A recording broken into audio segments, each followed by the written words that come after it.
पढ़ने गए तो स्कूल से बाहर बिठा दिया।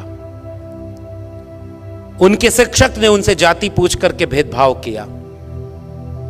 बाल मन के बाबा साहब घर लौटे, मां से पूछा कि ये क्यों हमें पढ़ने का अधिकार नहीं।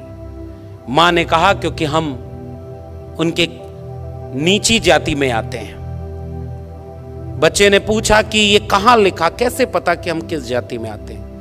मां ने कहा किसी किताब में लिखा है कि हम सब छोटी जाति, नीची जाति से आते हैं। और बच्चे ने कहा कि मां किताब में तो गलत भी लिखा हो सकता है, मुझे मौका मिलेगा तो मैं उस किताब को बदल दूंगा और ऐसी किताब लिखूंगा जिसमें इंसान इंसान बराबर होंगे, कोई छोटा या बड़ा नहीं होगा। और उस किताब का नाम है भारत का संविधान।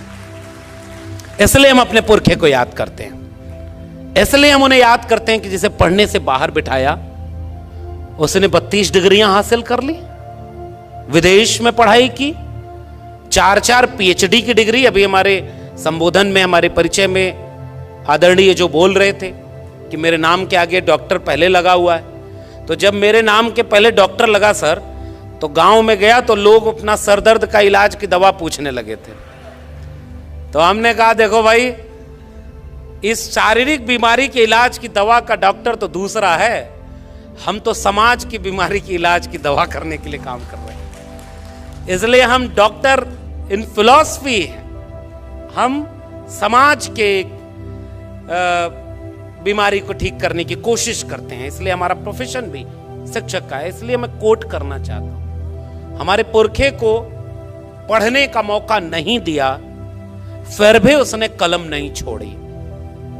32 डिग्रियां, 4-4 PhD की डिग्री, और एक भी डिग्री फेक डिग्री नहीं थी। इशारे में समझ जाइए, सारी डिग्री ओरिजिनल थी। ये नहीं था कि कोई डिग्री मांगे तो, ओरिजिनल डिग्रियां। हुनर और काबिलियत ऐसी कि उन्होंने अपने हुनर और काबिलियत से, जब भारत का संविधान बनने की प्रक्रिया शुरू हुई और चुना जा रहा था, तो बहुत सारे लोग ये बात समझते हैं कि एहसान कर दिया किसी ने बाबा साहब डॉक्टर भीमराव अंबेडकर को संविधान की प्रारूप समिति का अध्यक्ष बनाकर। मगर हकीकत यह है कि उस वक्त पूरे मुल्क में उनसे ज्यादा काबिल और हुनरमंद दूसरा कोई था ही नहीं जो संविधान सभा की प्रारूप समिति का अध्यक्ष बनाया जा सके। उतने पढ़े लिखे, उतने हुनरमंद थे। मैं गया हूं उस जगह, गुजरात के सयाजी बाग बड़ोदरा में, पुराने लोग जानते होंगे। बाबा साहब लौट कर आए तो नौकरी करने गए, और नौकरी भी ऑफिसर रैंक के थे, पढ़कर आए थे। अपनी काबिलियत से वो नौकरी जिसका वादा था वो करने गए, चपरासी फाइल फेंक कर दिया करता था, पीने का पानी अलग, और अपमान इतना, जलालत इतनी, रहने का घर नहीं दिया जाति देखकर। और जब इतना सब कुछ हुआ, एक जब बहुत ज्यादा ये अत्याचार बढ़ा, बाबा साहब टूट गए, वापस लौटने के लिए ट्रेन पकड़ने आए, तो वो आज भी वो जगह है संकल्प भूमि, जहां बैठकर वो रोए थे। मैं गया हूं उस जगह पर। बाबा साहब अंबेडकर का इतना अपमान, अगर वो देश छोड़कर भागने वाले होते तो इतनी डिग्रियां थी, विदेश में किसी भी देश में जाते, क्लास 1 की नौकरी होती, कोई जाति पूछकर भेदभाव नहीं करता, शान से जिंदगी जीते कि ये मुल्क रहने लायक नहीं है। इतना पढ़ लिख कर आए तब भी ये जातिवाद करते हैं, वो देश छोड़कर चले गए होते। मगर हमारे पुरखों का इतिहास ये है, वो भागने वाले नहीं, वो बदलने वाले थे। वहां उन्होंने संकल्प लिया कि मैं इतना पढ़ के लौटा हूं तो मेरे साथ इतना भेदभाव, मेरे समाज के साथ कितना भेदभाव होगा। वहीं संकल्प लिया कि अब इस मुल्क में रहकर, इस मुल्क की बेहतरी के लिए तब तक चैन से नहीं बैठूंगा जब तक अपने समाज को इस अपमान से मुक्त करने का बीड़ा न उठा लूं। इसलिए उस जगह को संकल्प भूमि के रूप में याद किया जाता है, और उस संकल्प को मैं याद करना चाहता हूं। और उस संकल्प की परिणति थी जो संविधान तक की यात्रा पहुंची। आजाद हुआ भारत तो इस देश में, इसकी आवाज थोड़ी ठीक करा दीजिए, अचानक बढ़ गई। तो जब देश आजाद हुआ तो कोशिश ये की गई कि बाबा साहब को गायब कर दिया जाए। ये हकीकत है इस देश की। बाबा साहब का पूरा लिखा हुआ कब प्रकाशित हुआ? 1980 के आसपास। जिसका आजादी में पूरा योगदान भी न हो, जिसके दिल में धर्म ज्यादा बड़ा अहमियत रखता हो, जिन लोगों ने इस देश में यह लिखा है, महाराष्ट्र के लोगों, आपकी भाषा में, आप ही के बीच के लोग थे, जिन लोगों ने यह लिखा कि ये कुणबी, किसान, तेली, कुम्हार संसद में बैठकर क्या करेंगे, उन लोगों को तो इस देश में पढ़ाया गया कि वो आजादी की लड़ाई के दीवाने थे, वो राष्ट्रभक्त थे। जिनके दिल में धर्म ज्यादा बड़ा था वो भी देशभक्त पढ़ाए गए, और जिन्होंने इस मुल्क की कुर्बानी के लिए क्या क्या नहीं सहा, उनकी किताबें नहीं छपी गई। बाबा साहब को भारत रत्न कब मिला? 1990 में आकर मिला। संयुक्त मोर्चा की सरकार, विश्वनाथ प्रताप सिंह की सरकार, मानवर कांशीराम का आंदोलन और उस सब की परिणति में बाबा साहब को भारत रत्न देने में इस देश की आजादी के 40 साल गुजर गए, मगर उन्हें पता ही नहीं था। आपके भारत रत्न के मोहताज नहीं थे डॉक्टर अंबेडकर। वो अपने हुनर और अपनी काबिलियत से, अब भाई तो हमने पढ़ा है अपना इतिहास। क्यों डॉक्टर अंबेडकर का पूरा प्रकाशन 40 साल लग गए प्रकाशित होने में? उनके 14 अप्रैल को राष्ट्रीय अवकाश घोषित कब हुआ? 1990 में। उनको भारत रत्न कब मिला? 1990 में। और लंबे समय तक जब अंबेडकर को मिटा नहीं पाए तो कोशिश में लग गए कि उन्हें केवल दलितों का नेता बता दिया जाए। गोया डॉक्टर अंबेडकर का ओबीसी की मुक्ति में कोई योगदान ना हो। तब हम जैसे लोगों ने पढ़ा और हमारे लोगों ने देश और दुनिया को ये बात समझाई, देश के ओबीसी को ये बात समझाई कि अनुच्छेद 15(4), अनुच्छेद 16(4), अनुच्छेद 340 जिसमें ओबीसी को हक मिला, वो बाबा साहब ने जोड़ा। और उससे महत्वपूर्ण बात, जब मंत्रिमंडल से इस्तीफा दिया तो हिंदू कोड बिल के बाद सबसे महत्वपूर्ण वजह यह बताई कि ओबीसी के हित के लिए जो कमीशन गठित करना है वो नहीं बनाया जा रहा है, जिससे ओबीसी का कल्याण नहीं हो रहा है। इससे नाराज होकर डॉक्टर अंबेडकर ने मंत्रिमंडल से इस्तीफा दे दिया। फिर भी इस देश में यह नहीं बताया गया कि ओबीसी के लिए डॉक्टर अंबेडकर ने क्या किया। दलितों के नेता थे, महिलाओं के लिए ग्रेच्युटी, पे grade, child care leave, maternity leave, trade union के लिए काम करने वाले वेतन भत्ता, पे ग्रेड, ग्रेच्युटी की बात करने वाले डॉक्टर अंबेडकर को कोई कॉमरेड डॉक्टर अंबेडकर की तरह नहीं पढ़ाया। 5 अखबार निकालते थे बाबा साहब, और पत्रकारिता में डॉक्टर अंबेडकर पत्रकार के रूप में नहीं पढ़ाए गए। फेमिनिस्ट मूवमेंट में महिलाओं के आंदोलन के रूप में डॉक्टर अंबेडकर नहीं पढ़ाए गए। तो ये सारी यात्रा ये थी कि उनको बांट दिया जाए, कमजोर कर दिया जाए। मगर एक बात बाबा साहब भी जानते थे, इसलिए यूं ही नहीं लिख दिया था कि शिक्षा वो शेरनी का दूध है, उसे जो पिएगा वो दहाड़ेगा। बाबा साहब के लोग पढ़ने लगे, और आज देखिए देश नहीं दुनिया में जन आंदोलन और न्याय की हर लड़ाई में अगर कोई सबसे बड़ा आइकॉन है तो बाबा साहब डॉक्टर भीमराव अंबेडकर हैं। ये इस देश का और उनका हुनर था, और इसलिए हम बाबा साहब को याद करते हुए संविधान को याद करना चाहते हैं। और इसलिए हम ये बात कहना चाह रहे हैं कि इस संविधान में हिंदू, मुस्लिम, सिख, ईसाई सबको समान लिखा है। हिंदू, मुस्लिम, सिख, ईसाई सबको समान लिखा है। मिटाकर जाति पाति भेदभाव बाबा साहब ने संविधान लिखा है। सब मिटाकर, फर्क मिटाकर, गैर बराबरी मिटाकर। और एक बात और नागपुर से पूरे देश को सुनना और समझना चाहिए। हमारा अगर कोई 100 रुपया चुरा ले, हमारे पिता का अगर अपमान कर दे, हमें कोई गाली दे दे, तो हम इस बात के इंतजार में रहते हैं कि इसने हमारा अपमान किया है, मौका मिलेगा तो इसका बदला लेंगे। और बाबा साहब की कलम को मौका मिला था कि हजारों साल से जिनके पुरखों का अपमान किया गया, इंसान ही नहीं समझा गया, बाबा साहब के पास कलम में वो मौका था कि तुमने 2000 साल तक हमको अछूत बनाया, अब कम से कम 200 साल तक तुम्हें हम अछूत बनाएंगे क्योंकि हमारे हाथ में कलम है।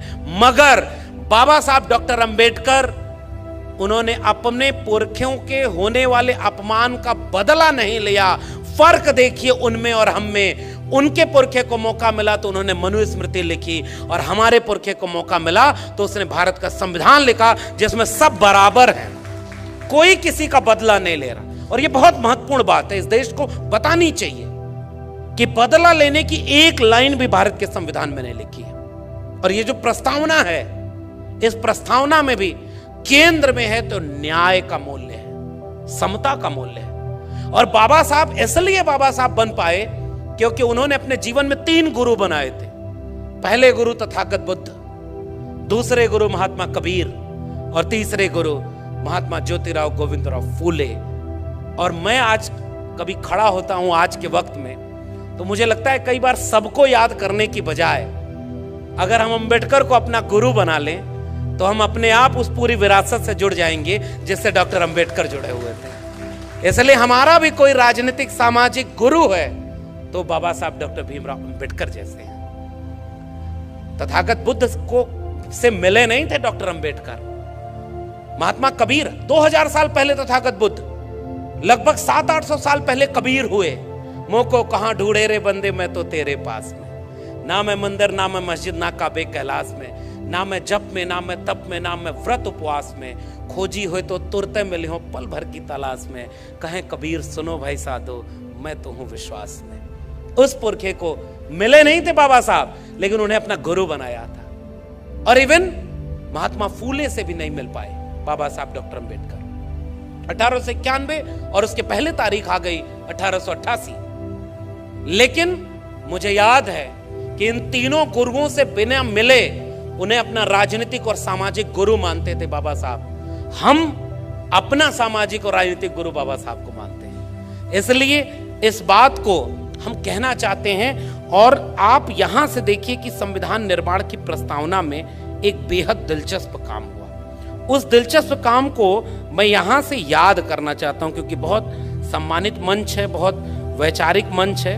मैं 2-3 नाम पढ़ रहा हूं। संविधान बनने की प्रक्रिया शुरू हुई है। देखिए, संविधान की प्रस्तावना की शुरुआत कहां से की जाए, पहला शब्द क्या हो, इसको लेकर डिबेट शुरू हुई है संविधान सभा में। एक शख्स है जिसका नाम है HV कामत। इन्होंने सुझाव दिया कि भारत के संविधान की शुरुआत यानी प्रस्तावना की शुरुआत ईश्वर के नाम पर हम भारत के लोग से होनी चाहिए। यानी सबसे पहला नाम होना चाहिए ईश्वर। दूसरे शख्स हैं संविधान सभा में गोविंद मालवीय। गोविंद मालवीय ने एक संशोधन पेश किया और उस संशोधन प्रस्ताव में लिखा कि परमेश्वर सर्वोच्च प्राणी और ब्रह्मांड के भगवान की दया से भारत का संविधान शुरू होना चाहिए। अगले शख्स का नाम है कोई समथिंग सक्सेना। उन्होंने कहा कि प्रस्तावना में भगवान और गांधी का नाम शामिल होना चाहिए और इसके खिलाफ तर्कों पर विचार किया, जिसमें उन्होंने कहा कि भाई आयरिश संविधान वो अपने शहीदों की याद से और भगवान की स्तुति से शुरू होता है। दुनिया के कई संविधान से शुरू होते हैं। अगले शख्स है गोविंद मालवीय। उनका दृष्टिकोण था कि मैं एक विभाजन चाहता हूं क्योंकि मुझे लगता है कि हम इस देश और इसके लोगों के साथ अन्याय कर रहे हैं और मैं जानना चाहता हूं कि इस विषय पर कौन क्या सोचता है। यह आरोप लगाने वाले तरीके से जो दक्षिणपंथी हिंदू विचार था कि कौन इस बात में सहमत है कि संविधान भगवान के नाम से शुरू होना चाहिए या नहीं होना चाहिए। बाबा साहब डॉक्टर अंबेडकर ने कहा कि तमाम लोगों के सुझाव आए हैं, इस पर वोटिंग होनी चाहिए।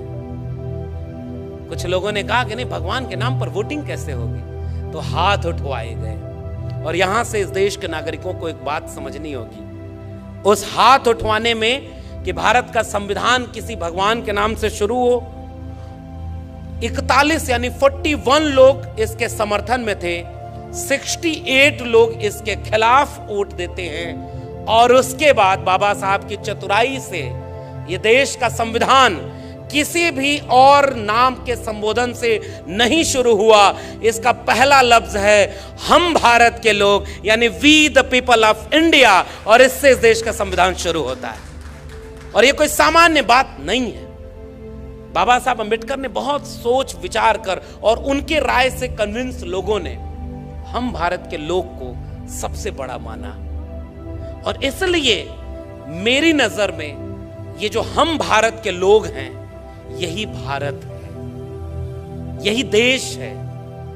किसी भूगोल के नक्शे पर खींच दी गई लकीर के बीच में आने वाले जमीन के टुकड़े से देश नहीं बनता है। देश वहां के लोगों से बनता है, वहां के नागरिकों से बनता है। और यह बात संविधान सभा के समझदार लोग समझते थे। इसलिए उन्होंने इस प्रस्तावना की शुरुआत की है, we the people of India, हम भारत के लोग। और जैसे ही हम भारत के लोग हैं तो तमाम भेद तो यूं ही मिट गए, कौन बड़ा कौन छोटा।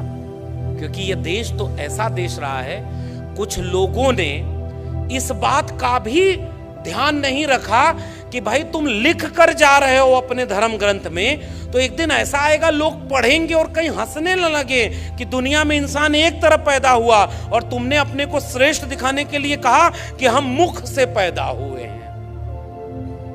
ये बात सुन करके आज कोई हंसेगा ही।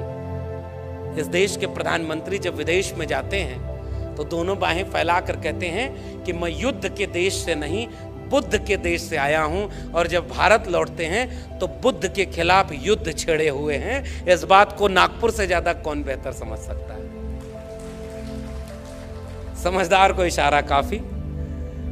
तो वो युद्ध जो बुद्ध को याद कर रहे, कहां और देश बदल रहा है, समय बदल रहा है। देखिए, सर्वोच्च न्यायालय में बाबा साहब की मूर्ति लगाने में भी आजादी का अमृत काल आ गया। 75 साल लग गए कि बाबा साहब की मूर्ति वहां पर लगाई जाए, लेकिन वो एक ऐतिहासिक दिन था। आज उस देश में न्याय की सबसे बड़ी संस्था, जिसमें मनु को सबसे बड़ा न्यायाधीश माना था लोगों ने, उसके सीने पर चढ़कर एक बैरिस्टर बाबा साहब अंबेडकर की तस्वीर सर्वोच्च न्यायालय के सामने खड़ी है, जो रात के अंधेरे में भी डराएगी अगर किसी ने अन्याय की कोशिश की भी तो। इसलिए इन तस्वीरों और इन मूर्तियों की अहमियत होती है। हमारा खौफ उनसे पूछो जो हमारे पुरखों की मूर्तियों से भी डर जाते हैं। आज तक इस दुनिया में सबसे ज्यादा मूर्ति बनी तो तथागत बुद्ध की, और सबसे ज्यादा मूर्ति तोड़ी गई तो बाबा साहब अंबेडकर की। ये इस देश की सच्चाई है। और इसलिए हम we the people of India पर बात करने आए। उन्होंने क्या कुछ नहीं सहा था, फिर भी आप देखिए कि सबकी मुक्ति और आजादी की लड़ाई की, आजादी के लिए इस संविधान में सब कुछ